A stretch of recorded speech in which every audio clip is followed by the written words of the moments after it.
Então quer dizer que você acha que esse canal é feito apenas de unboxing, né? Tá errado, meu bem. Vamos aqui prestar conta do que é que eu li nesse mês de novembro.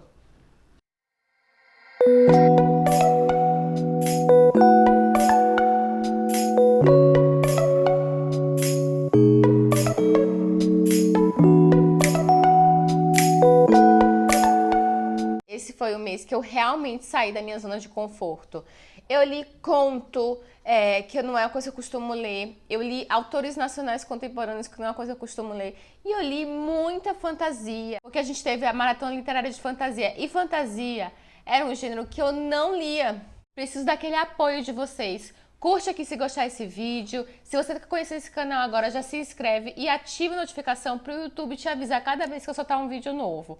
E todos esses livros que eu colocar aqui, vai ter o link da Amazon para se vocês quiserem adquiri-los aqui embaixo. Comprando por eles, você me ajuda com uma pequena comissão, sem gastar nada mais por isso. Vamos lá, não sei nem por onde começar. Eu acho que eu vou começar pelo clássico. Esse mês eu li o melhor livro da minha vida. Não sei se eu posso dizer o melhor, mas um dos melhores livros da minha vida. Geralmente esse livro é assim, ou as pessoas amam ou odeiam. Eu entrei pro grupo que amam pra sempre, favoritado 5 estrelas. Tudo pra mim. O Morro dos Ventos Uivantes, da Emily Brontë. Gente, como começar a falar sobre esse livro? O início é bem confuso, então calma, respira, calma, calma. Pega na mão da tia Jan. A tia Jan vai te ajudar a entender o início desse livro e você vai continuar e seguir sozinho o seu rumo e você vai amar ou odiar. Mas te garanto que a experiência de ódio ao amor vai ser muito enriquecedora e válida. Você vai conhecer o Lockwood, que quer alugar uma casa lá perto dos morros. E aí você vai conhecer o inquilino dele, que é o Heathcliff, o personagem mais odiável do mundo. Se tem um personagem nessa vida que eu queria que morresse, era esse. Ele algumas pessoas que moram com esse Heathcliff. Cat Harrington, um outro ajudante que eu esqueci o nome agora, que também é uma pessoa odiável. E a Nelly, tipo uma governanta da casa, uma pessoa que auxilia ali nos cuidados da casa. Desde o início, Lockwood vê como eles se tratam mal, como existe raiva, como esse Heathcliff é uma pessoa desagradável, sombria, tá sempre brigando, reclamando, como todo mundo ali parece profundamente infeliz. E por um motivo X, ele acaba tendo que ficar e passar a noite ali naquela casa, a contragosto do dono, do Heathcliff, que não queria, mas pela Nelly, ele consegue um quarto para ele e fala assim, ó, você pode dormir hoje aqui nessa casa. E aí, lá nesse quarto, ele começa a fuçar uns diários, uns livros, começa a ler uma história e tal, que fala a história da Catherine, que é uma outra personagem, não a Cat que está lá. E com a dúvida se ele dorme, sonha, ou se realmente ele está vendo uma assombração, eu acreditei que ele meio que ficou, dormiu, sonhou. Imagina, você tá no Morro dos Ventos Uivantes, a chuva, a janela batendo, quando ele chega perto da janela, uma mãozinha pega na mão dele, pedindo por ajuda, de uma criança. Gente, aí você fica assim, meu Deus, o que tá acontecendo? O que é isso? É um romance que fala sobre vingança, obsessão e ódio.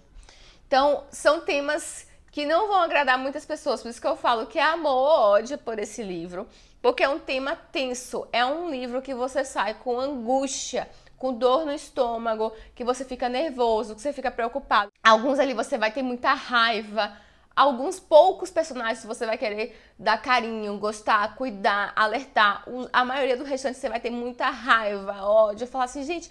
E a Emily Brontë te traz esses sentimentos de uma forma tão verdadeira. Eu senti tanto cada uma daquelas coisas ali. Mas a gente vai entender aqui a história de duas famílias, a família Herschel e a família Linton. E como um personagem, que é o Heathcliff, que foi um agregado pela família Herschel, por diversas situações de rejeição, transforma a vida das pessoas dessa família. Um inferno na Terra, gente. E eu terminei esse livro assim, falando assim, como pode uma menina jovem que nem a Emily Brontë saber tanto sobre ódio e o pior lado do ser humano? Eu fiquei assim, passada a ferro vapor, sabe? Nossa, esse livro. Um outro livro que foi total sair do meu mundinho perfeito foi um HQ, Benzimena, da Nina Bujevac. Ela é uma sérvia, artista plástica, que ela se mudou para o Canadá, mora no Canadá hoje, e ela fez essa HQ que fala sobre pessoas com transtornos sexuais. Aqui a gente vai conhecer um personagem, o Benny. Ele é um menino que desde pequeno tinha comportamentos sexuais estranhos, de ficar se tocando no meio da aula e tal. E quando ele fica adulto, ele revê uma ex-colega de classe. A Nina tenta te mostrar como funciona a mente de um pervertido sexual. Então não é um quadrinho para menores, é um quadrinho para mais de 18. Inclusive, tanto pelo tema quanto pelas imagens que ela traz aqui. Ela é uma artista, gente. O traço dela, não sei explicar de perfeição que é. Olha para isso. Vocês estão vendo isso? Isso aqui é obra de arte pura, pura, pura, pura. O final é bem interessante. O pós-fácil, que mostra o porquê que ela quis falar sobre a mente de um pervertido sexual e uma história pessoal dela. Você fica assim, oh, meu Deus! Então eu gostei muito, muito. Foi a primeira experiência lendo quadrinhos. Assim, acho que a última vez que eu li quadrinhos foi Turma da Mônica em 1990. Daí vamos entrar na fantasia, eu vou falar da maratona literária. Gente, eu comprei toda a minha TBR. Só não o eixo que eu falei que talvez lesse, que é Alice através do espelho. E ainda acrescentei contos e comecei outros livros. Então eu estou muito contente, tanto que por causa disso eu fui destemida na TBR de dezembro, botei 1.899 livros, já tô vendo que não vai dar certo. Aventuras de Alice no País das Maravilhas. E aqui a gente vai conhecer a Alice, que é uma menina, que ela tá ali com a irmã dela. E aí ela começa a ver um coelho falante. Ela vai atrás desse coelho falante, entra num túnel, começa a cair sem parar. E a gente começa a ver fantasia atrás de fantasia, fantasia atrás de fantasia. Eu gosto muito do filme. Eu não tinha lido ainda o livro. Sei que o Lewis Carroll, ele é uma pessoa que tem um passado aí que a gente não sabe o que é verdade, o que é mentira, se realmente existia uma relação dele com a pedofilia. As pessoas que defendem muito a obra acabam dizendo que não, ele era só um homem que gostava muito das crianças, tinha um carinho especial pelas crianças. Outras pessoas falam que não, que existia indícios claros de que ele era sim pedófilo. Complicado. Eu sou uma pessoa que eu consigo separar a obra do autor desde que a obra não seja algo que queira me doutrinar. Mas não me crucifique, eu preciso explicar a sensação que eu tive quando eu li Alice. O filme é mais fácil de você entrar no mundo da fantasia. Eu não estava acostumada a ler fantasia e de repente eu entrei no mundo de Alice.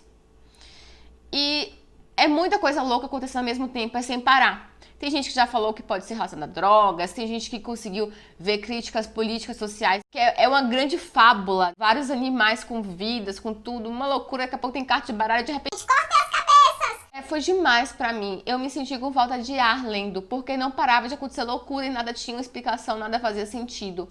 Então, foi uma leitura que eu fiquei assim... Eu cansava, eu parava assim... Para eu tentar raciocinar aquilo. Eu sou uma pessoa que mesmo no mundo fantástico eu preciso de uma razão, uma explicação, um porquê. E foram coisas que só depois que eu li, pesquisando, eu ouvi algumas explicações do porquê e tal. E ainda assim eu acho que parte foi viagem do pessoal. Talvez Lewis Carroll não queria dizer nada do que o pessoal disse que ele queria dizer. Daí eu fiz um vlog de leitura. Eu vou deixar o card aqui, que foi um vlog de leitura conhecendo Harry Potter aos 34 anos. E aí eu fiz um vlog de leitura do primeiro livro, que é Harry Potter e a Pedra Filosofal.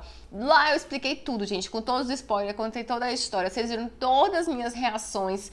E eu li o segundo também, que é Harry Potter e a Câmara Secreta. Não vou contar a história aqui, porque eu fiz o vlog desse e vai ter vlog desse livro e o Prisioneiro de Azkaban, que eu vou começar a ler ainda. Eu vou fazer o vlog dos dois juntos. Também, assim, só eu não sei a história. A J.K. Rowling, e aí vem aquela história de separar a obra do autor, com as últimas polêmicas dela. Mas eu acho que essa obra dela, do Harry Potter, ela tem um impacto e fala muito mais do que a própria autora. O Harry Potter, ele ganhou vida própria, que é independente da autora. Esse universo foi muito bem construído, foi muito bem feito.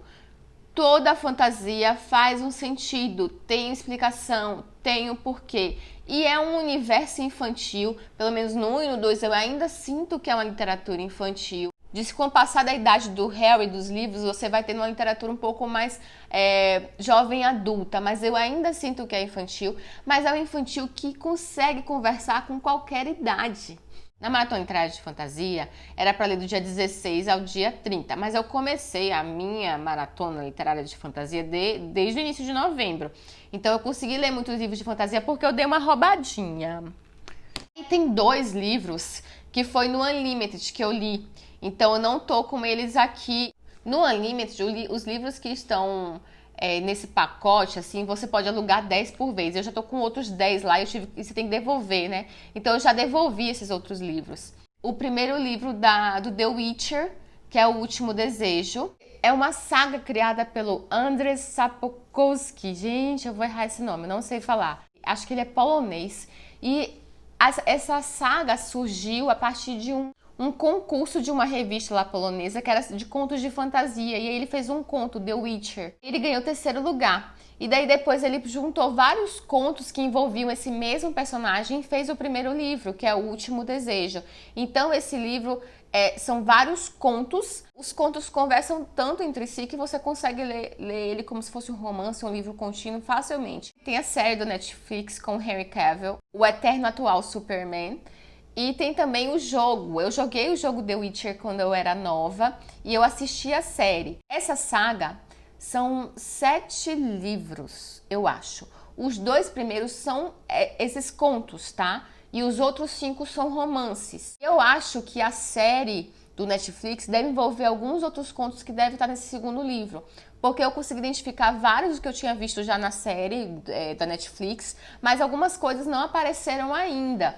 Mas já apareceu Jaskier, que é o melhor amigo, cantor, falante, não para de falar. Até eu tinha vontade de falar, Jaskier, cale a boca, não aguento mais ouvir você falar. E eu não tava nem ouvindo, tava só lendo. E surge a Yennefer. E o primeiro affair dos 2.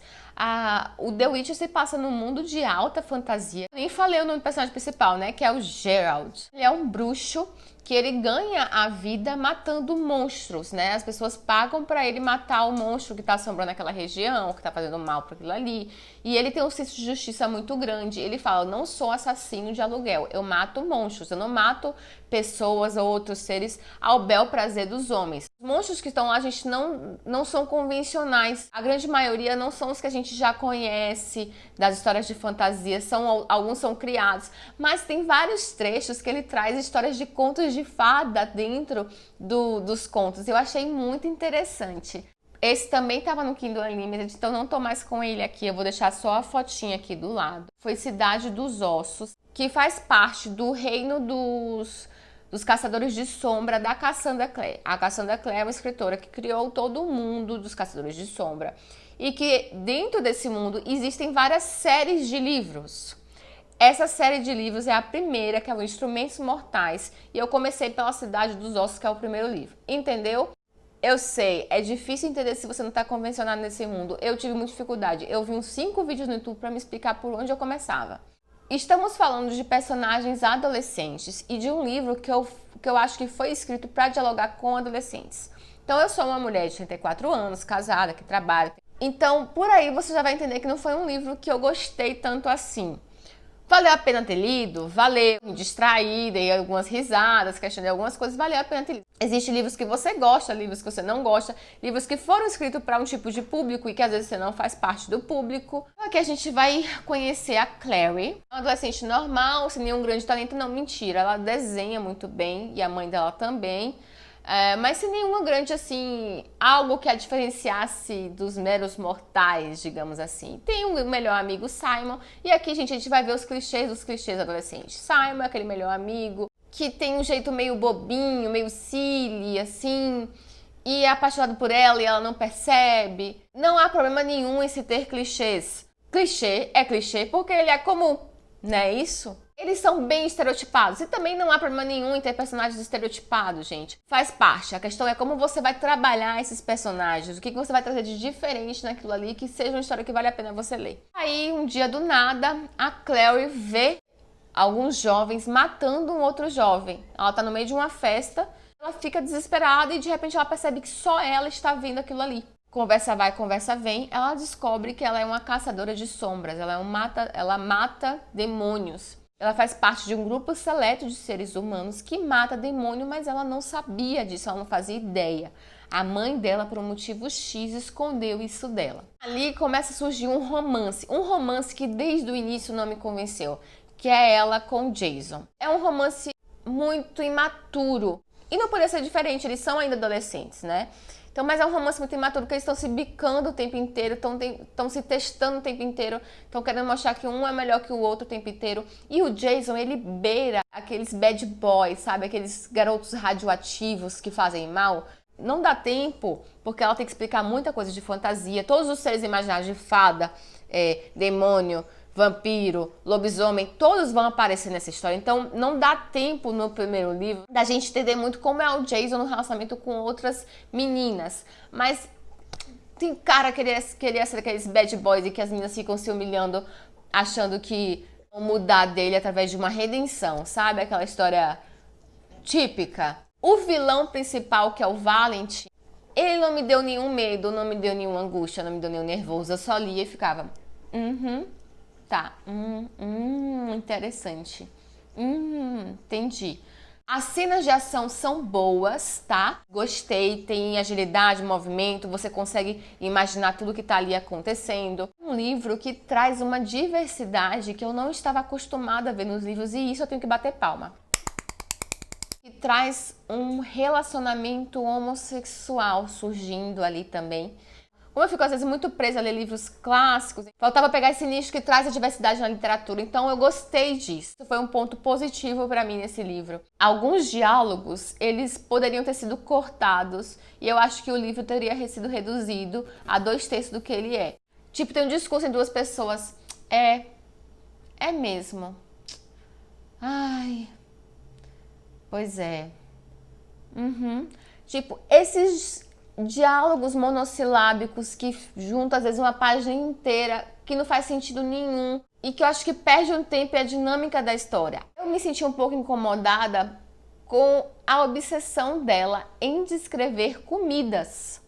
A Cassandra, ela consegue descrever lá o mundo fantástico, mas ela perde um tempo muito precioso em ficar falando sobre uma sopa de peixe, em ficar falando sobre cada tipo de comida de um cardápio de um bar que eles param lá. Eu ficava agoniada em ver aquelas descrições todas de comida. Me dava gatilho pra comer. Mentira, dava gatilho nenhum pra comer. Mas eu ficava assim, gente, qual o sentido? Tô comendo. Mas eu fui ver agora, uma parte inteira do vídeo que eu gravei ficou sem áudio. Eu não gostei do final. Eu achei que o final foi corrido e que aquele drama familiar que ela criou ali foi muito forçado. Se você já leu essa de Queiroz e os Maias, você vai entender.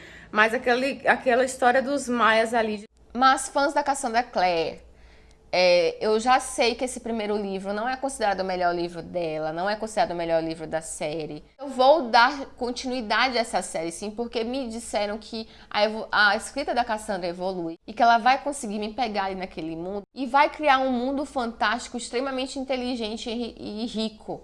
Pelo menos esses 3 dos Instrumentos Mortais eu devo ler, mas foi uma leitura que cumpriu o seu papel, que era me fazer passar tempo de forma leve. Eu vou falar de 2 contos que eu li, também os 2 estavam no Kindle Unlimited. O primeiro foi As 220 Mortes de Laura Lins. Esse foi um conto escrito pelo Rafael Westenfelder. Descobri que ele é meu colega de profissão, que ele faz medicina ou já terminou lá na USP, que é também onde eu trabalho. É um conto super rápido, eu li em 30 minutos, eu acho.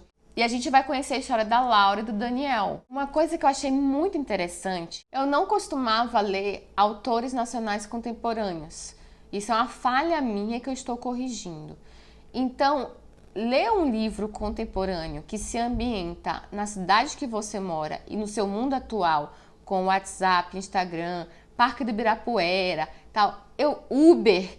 Eu li essas coisas num conto, eu fiquei assim, nossa, pra mim foi uma experiência estranha, mas muito legal.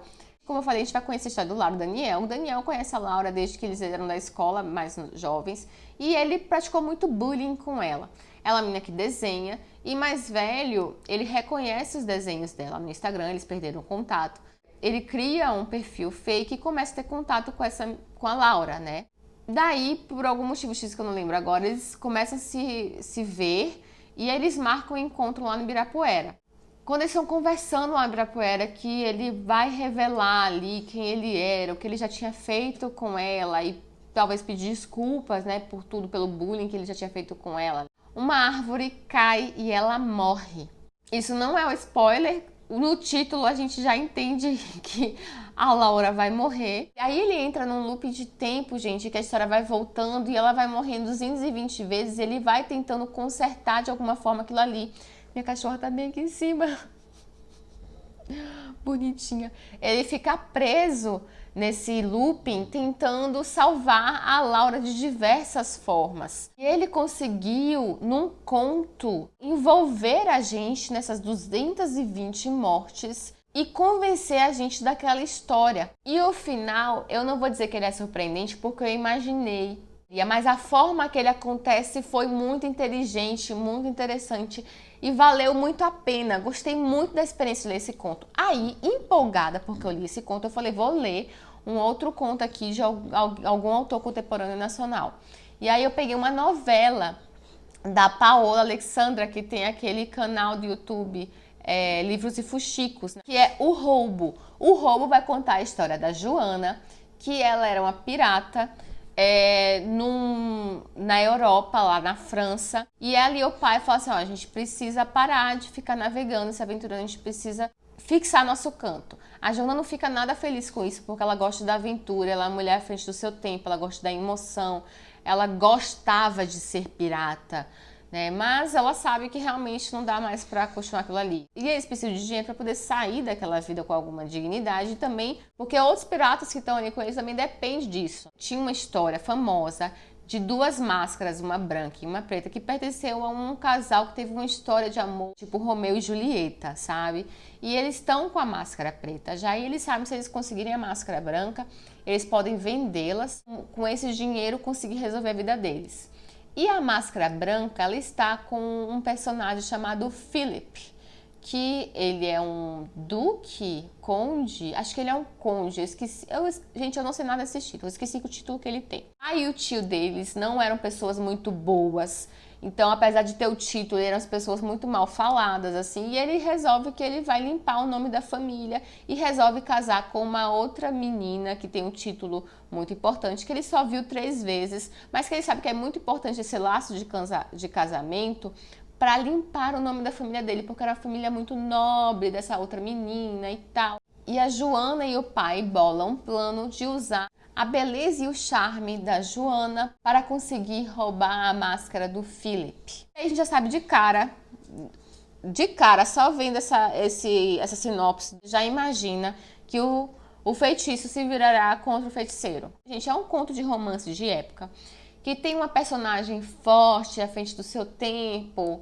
guerreira, lutadora, e é fofinho, é o que eu chamo daquelas histórias que é água com açúcar no fogo, caramelizando na panela. Bem doce. Gostei e foi bom. E os outros 2 livros, um é do meu grupo de ações, que eu faço parte, o jeito Warren Buffett de investir. Já comentei um pouquinho sobre esse livro na TBR, que eu estava na metade dele, tô 2 meses lendo esse livro. Depois eu quero fazer um vídeo só sobre livros de investimentos que eu li, que eu recomendo. Esse eu recomendo, tá? Para quem gosta desse mundo, para quem quer entender como que o Warren Buffett conseguiu construir todo o seu império e ser um investidor admirável e que a gente muito se espelha. Então, valeu a pena. O último livro que eu vou falar é polêmico. Eu fiz uma resenha sobre ele no Scooby. É o Feminismo, da Ana Carolina Campignolo. E eu acho que eu vou ser cancelada tanto pro pessoal que gosta desse livro, quanto pro pessoal que não gosta, porque eu tô no meio. Eu já sabia, gente, que era um livro que não ia falar bem do feminismo. Em primeiro lugar, eu não sou contra o feminismo. Primeiro lugar, eu reconheço toda a importância que o feminismo tem em diversas conquistas de nós mulheres. Eu entendo o movimento do feminismo como algo que sim ajudou a nos fortalecer, que nos deu sim mais voz. Tendo dito isso, algumas coisas do movimento me incomodam, que é como hoje em dia eu sinto que se utilizam da bandeira do feminismo para fazer propaganda partidária. E quando você discorda de alguma coisa dentro da propaganda partidária ideológica que tem ali, você é cancelado, mesmo você sendo uma mulher. Algumas pessoas, não posso dizer isso sobre todas as pessoas que são feministas, elas deixam de considerar você mulher, elas deixam de considerar as suas escolhas e te cancelam porque você discordou de um ponto ali. E é capaz de algumas pessoas fazerem isso comigo agora porque eu acabei de falar isso. E mulheres, não façam isso. Vamos nos unir, cada um com sua ideologia, cada um com suas escolhas e opções, mas que apoiemos umas às outras para continuarmos. Eu já sabia que esse livro ia fazer uma crítica ao feminismo, mas eu achava que era dentro desse contexto que eu falei para vocês, da ideologia político-partidária, que por vezes contamina algumas vertentes do feminismo. Eu entendo que a Ana Caroline, ela tem a religião dela, ela tem as crenças dela, e ela traz a crítica aqui muito mais de uma forma moral e religiosa. E esse discurso não pega comigo, sabe? Eu respeito a religião dela, eu entendo que algumas pessoas vão se identificar com isso. Essa crítica, pra mim, não funciona. Eu sim sou uma defensora dentro da minha vida, da família, da tradição, da moral, dentro da minha vida. Mas de forma nenhuma, eu acho que a minha forma de ver a família, o tipo de moral que eu acho que eu devo adotar, é a única possível e a verdade absoluta. Eu respeito as diferenças e as opções do outro, contanto apenas que eu também seja respeitada as minhas opções. O que eu senti é que ela traz isso como assim, olha, a minha verdade é a verdade. E o feminismo é contra tudo isso que eu penso. E não é bem assim, eu achei que ficou muito enviesado. Não funcionou. A questão religiosa pesou muito aqui e eu respeito muitas diferenças de religião, até de não religião. E ela critica muito o feminismo baseado nos seus extremos. E criticar um movimento criticando os seus extremos é chover no molhado. Extremos não costumam ser aceitáveis, eles são extremos. Falta ponderação em extremos. A gente sabe sim, ela traz uma pesquisa histórica muito boa, que as fundadoras do feminismo, seja do proto-feminismo, feminismo primeira onda, segunda onda, elas eram extremistas nas crenças dela. A vivência, a evolução faz a gente pensar, repensar, ponderar e que a gente continue fazendo isso. Então eu não acho que o feminismo se resume às bandeiras levantadas pelas suas fundadoras extremistas, e criticar o feminismo como um movimento que é só esses extremos que ela apresenta não me parece maduro. Mas assim, gente, a pesquisa histórica que ela faz é fantástica. Tem todas as informações de todas as feministas, de como surgiu. Gente, foi primorosa a pesquisa que ela fez. A parte que fala sobre aquele casal radiação da Simone de Beauvoir e seu casamento com Jean-Paul Sartre, que muita gente não conhece como que era radioativo esse casamento. Tá muito interessante. Eu conhecia muito da história dos dois, de abuso, pedofilia, enfim, mas me faltavam dados e informações e ela trouxe isso. Mas, como eu falei, a crítica ao feminismo aqui, baseado na religião, na moral e nos extremos, não serviu para mim. Respeito a opinião de todos. Eu não tiro o mérito da autora. Ela sim traz o pensamento dela, o livro é dela, mas o livro não discursou comigo, não dialogou comigo. E eu botei a polêmica por último, porque eu sei que muita gente não chega até o final. E eu queria evitar a polêmica, mas eu li, eu tinha que comentar sobre. É isso, gente. Acho que eu devo ter que gravado mais de 1 hora falando sobre cada um desses livros, porque eu fui interrompida zilhões de 899 vezes. Na hora de editar vai me dar um trabalho danado. Obrigada a você que chegou até aqui. E até o próximo vídeo do canal.